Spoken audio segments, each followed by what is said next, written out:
From Upper Michigan Sports, this is your Friday Night Fever on demand for December the 20th. I'm Mike Ludlum. And I'm Alex Klein.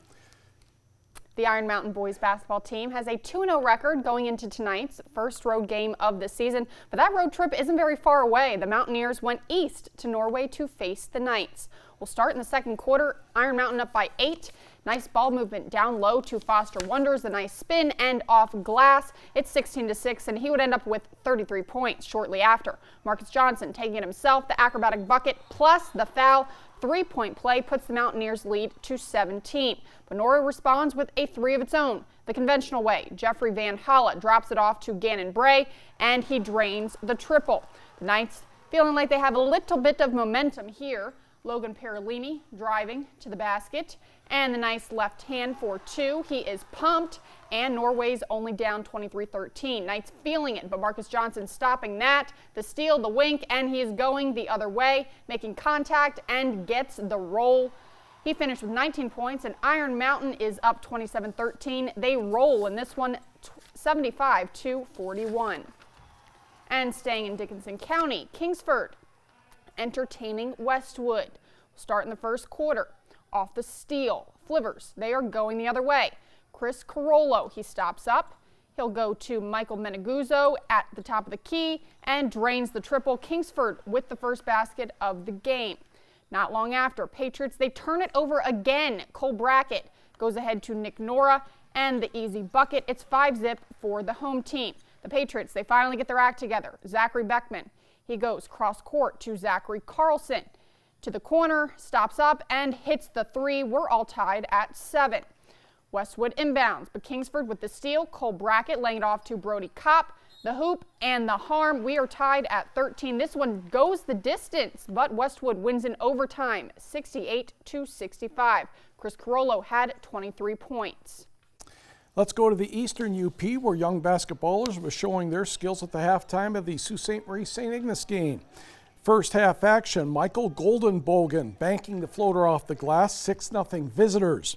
First points of the game for the Saints came on a 3-point basket from Eli North. Turnovers the story of the first half, and St. Ignace was making most of them. Hunter Walther will poke it away here for the Blue Devils, and a reasonably good finish there. And it's 14-3 Sault Ste. Marie. St. Ignace's Cooper Lanu with a 3-pointer here, but the Saints are down 10 at 17-7. End of the first half, good passing by Sault Ste. Marie. Brennett Swanson finds Walther on the back cut. That will come up right here as the ball goes to Swanson. Swanson says, Walther, it's yours. And the Blue Devils had a 32-12 lead. They won 59-36. On the board, Gwynn gets a road win at Manistee, 48-32. Baraga Steele Jandro and Lance's Alex Kissel each had 26 points and both made 6 triples. Purple Hornets the winner in the Battle of Baraga County, 64-51. Tommy Lundeen, the game-winning fadeaway jumper at the buzzer in overtime. He had 25 points, and Ironwood sneaks past Wakefield Marinisco, 54-52. Moseley, Wisconsin gets on top of Menominee and stays on top, 77-54. Was Bark River Harris 7 better than Stevenson, 47-40. And Mid-Peninsula has no trouble with Big Bay Denok. Brimley competing in its 6th game in 11 days and a double overtime victory on Thursday, still sucks it up and defeats Mackinac City 55-52. Zach Gross, 21 points and 9 rebounds for the Bays. Wow. Girls hoops to Houghton, the Gremlins, the West Iron County Whitecons. Third quarter action, Jordan Shamian's going to get the pass and drives right in, puts it up and in. Whitecons led by 20. To the fourth, Annika Peterson to Aurora Dahl, who will drive, and pretty simple layup there, 43-23 Whitecons. The Gremlins, as you could probably guess, just couldn't get the ball to fall in the bucket very much. Mary Ellen Truella did here, but the Whitecons would go on to the victory as Emily Nelson will be right under the basket, turns and scores 50-33 Whitecons. Let's go to Lake London, where the Chassell Panthers were visiting the Lake London Hubble Lakes. First quarter, Melissa Wagner on the fast break to Caitlin Bacchus, and she would get room to put it in very nicely, and the scoreboard has been used, finally. Then Katie Hutta to a cutting Paige Sleeman, and then the Chancellor Panthers had an 8-2 lead.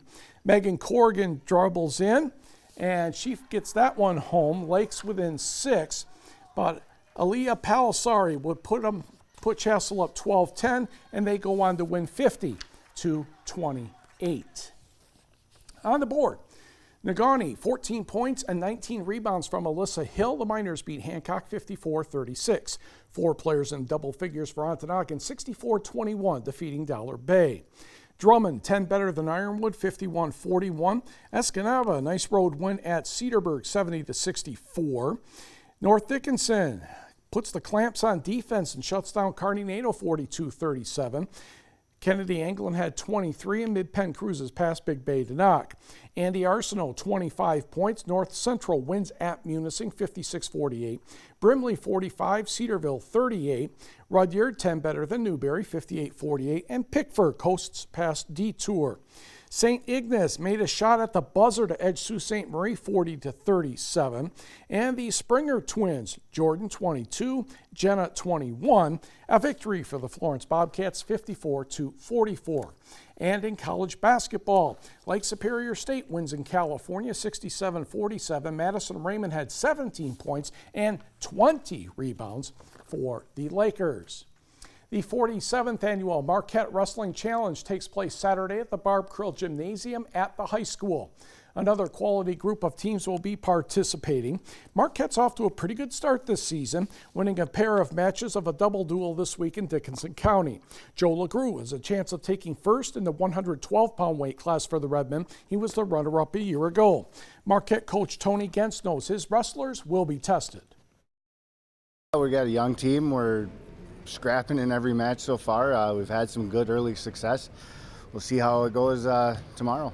The front runner this year, I would say, is going to be Gaylord. They're ranked number 2 in the state of Michigan in Division II. But we got 3 or 4 other ranked teams. New Lothrop's up there. They're ranked number 2 in Division IV. Even practicing right now in our gym is Pulaski, Constantine. Granville's going to have some tough kids in it. There's not going to be a single weight chart that's going to be easy by any means. The action Saturday morning starts at 8:30, and the finals are scheduled for 7 p.m. under the spotlight. And now to some hockey scores. Calumet and Cranbrook Kingswood, they tie at 3-3, and Escanaba bests Hancock 6-4. More scores: Mosinee, Wisconsin over Jeffers 5-3, and Sault Ste. Marie falls to Big Rapids 4-1.